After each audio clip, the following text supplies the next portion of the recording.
अस्सलाम वालेकुम मेरे प्यारे प्यारे व्यूवर्स को मेरा प्यार भरा सलाम। मैं हूं हफ्सा फरीद और आप देख रहे हैं मेरा YouTube channel Hafsa Farid cookie. यहां पर मैंने आधा किलो बैंगन लिए हैं और इनको मैंने अच्छी तरह धो लिया। धोने के साथ साफ़ कपड़े के साथ उनको ऊपर से मैंने खुश्क भी कर लिया और दरमियान से हम इनको काट लेंगे।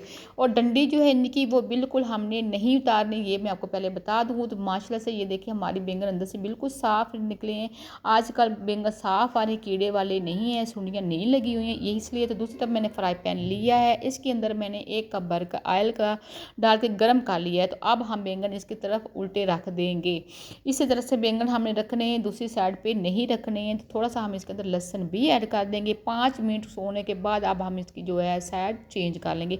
5 मिनट के बाद अपने साइड चेंज करनी, फ़ौरन साइड चेंज नहीं कर लेनी। तो इस तरह से हम इसको आराम से बहुत ही तसल्ली के साथ हमने इसकी जो है ना जो साइड है वो हम चेंज कर लेंगे, ताकि ये जो हमारे बैंगन है इस तरह से टूटे नहीं। तो बैंगन साइड ग्रीन की साइड चेंज करने के बाद अब हम इसके अंदर जो ऐड करने जा रहे हैं वो है सब्ज़ मिर्चें। सब्ज़ मिर्चों को मैंने अच्छी तरह से पहले धो लिया है, साफ़ कर लिया, उसको दरमियान से टक लगा दिया ताकि वो जो अब हम घी के अंदर डालें तो टक नहीं करें। अक्सर होता है कि वो टक टक नहीं करती है तो हम डर जाते हैं। तो ये मैंने उनको अच्छी तरह से अंदर से काट लिया है। 5 से 7 सब्ज़ मिर्चें, उनको भी हम इसी तरह घी के अंदर रख देते हैं। और साथ मैंने 3 टमाटर लिए हैं, उनको भी मैं दरमियान से काट लिया है। काटने के बाद उनको भी इस तरह से हम बिल्कुल सीधी साइड पे ना उनको भी हम उल्टा ही रख देंगे। इसी तरह घी के अंदर हमने इनको ऐसे रखते जाना है। ये मैं अगर बताती चलूँ कि इनकी साइड जो है बड़ी स्लो तरीके से करना है। ये बहुत ही मज़ेदार परफेक्ट रेसिपी बनने जा रही है। जो बच्चे नहीं भी खाते ना वो भी शौक़ से खाएंगे, वो भी बार बार मांग के खाएंगे कि मम्मा हमें ये रेसिपी जो है ना बैंगन का सालन बना के दो। ये बच्चे जो शौक़ से नहीं खाते वो ब्लैक जब बैंगन हम बनाते हैं तो वो नहीं खाते, इसलिए मैं अब आपको इसका जो छिलका वो रिमूव भी बताऊँगी कैसे करते हैं। तो अब हम इन सारी चीज़ों को हम ढाँप कर रख देते हैं लहसुन डालने के बाद। तो हमने इनको जो ढाँप कर रखना है कम से कम हमने 15 मिनट रखना है, बिल्कुल स्लो आंच पे रखना है। दम वाली आंच पे हमने इनको ढाँप के रख देना है, क्योंकि अगर आप स्लो आंच जो तेज़ करेंगे तो ये नीचे से जल जाएंगे। ये मैं आपको पहले बताती चलो। अब हमारे 15 मिनट हो चुके हैं। तो अब हम फ्लेम जो है देख लिए हमारा अंदर से माशाल्लाह सुभान अल्लाह कितनी प्यारी परफेक्ट खुशबू आ रही है। तो अब हमने इनको बड़े एहतियात से हमने देखना है। पहले हम चम्मच की मदद से देख लेते हैं कि हमारे बैंगन अंदर से पक गए हैं या नहीं पके हैं।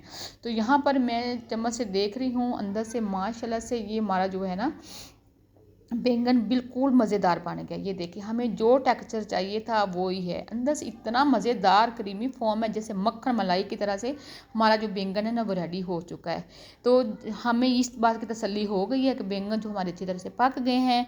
तो यहाँ पर अब हम इनको बैंगन को डंडी से पकड़ कर एक प्लेट में या एक बर्तन में अलग कर लेते हैं, क्योंकि अगर हम पहले बैंगन अलग नहीं करेंगे तो हमारा छिलका अंदर से जो वो रिमूव नहीं होगा।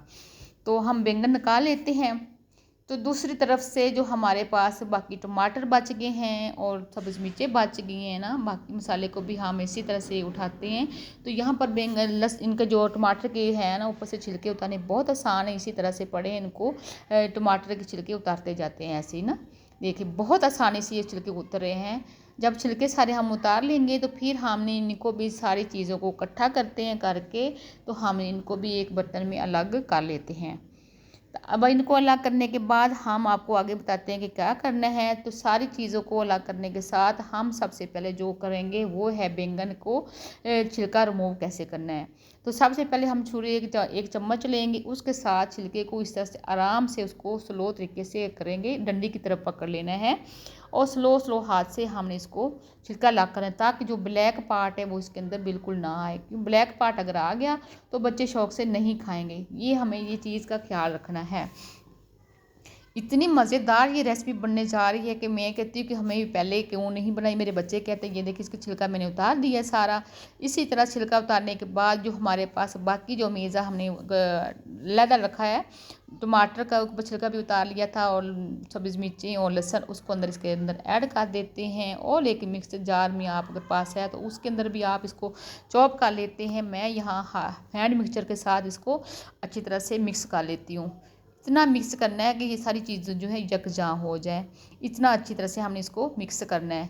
स्लोली आपने नहीं करना है। यहाँ ये वाला जो काम है बड़ी तेज़ी से करने वाला है, बहुत एहतियात से करना है, तो इसलिए आप भी करें। तो दूसरी तरफ से मैंने एक पैन लिया, इसके अंदर मैंने 1 चम्मच जो ज़ीरा ऐड कर दिया और 1 मीडियम प्याज, उसको भी बारीक बारीक चॉप कर लिया है, उसको भी डाल देते हैं। और अच्छी तरह से इनकी यहाँ थोड़ी सी फ्लेम को हाई नहीं रखना। या आधा चम्मच हल्दी, नमक, सब्ज़ मिर्चें और सुरख मिर्चें और थोड़ा सा डाल दिया। इन सारी मसालों को मैंने अच्छी तरह से यहाँ बुनाई करनी। यहाँ बुनाई पे सबसे पहले आपने फोकस करनी। जहाँ पर अच्छी तरह से बुनाई जब हो जाए, हमें खुशबू आना शुरू हो जाए, 3 सब्ज़ मिर्चें भी मैंने ऐड कर दी हैं। बुनाई हो गई, यहाँ पर हमारा मसाला रेडी हो गया। तो इसके बाद अब हम जो फ्लेम है उसको कर देते हैं ऑफ। तो यहाँ हमने अपना जो मेज़ा बनाया वो इसके अंदर ऐड कर देते हैं। इसको अच्छी तरह से हम मिक्स कर देते हैं। मिक्स करने के बाद हम इसके अंदर थोड़ा सा ऐड करते हैं सब्ज़ धनिया, जो इससे जो है रेसिपी की जान है। तो माशाल्लाह से सुबहान अल्लाह, हमारी रेसिपी बनकर रेडी हो गई है। आपको कैसी लगी इस बारे में ज़रूर कमेंट्स करना, और मेरी बेटी को अपनी दुआ में ज़रूर याद रखना, और अपने दोस्तों के साथ भी शेयर करना। अपना भी ख्याल रखना और दूसरों का भी ख्याल रखना। तब तक अल्लाह हाफ़िज़।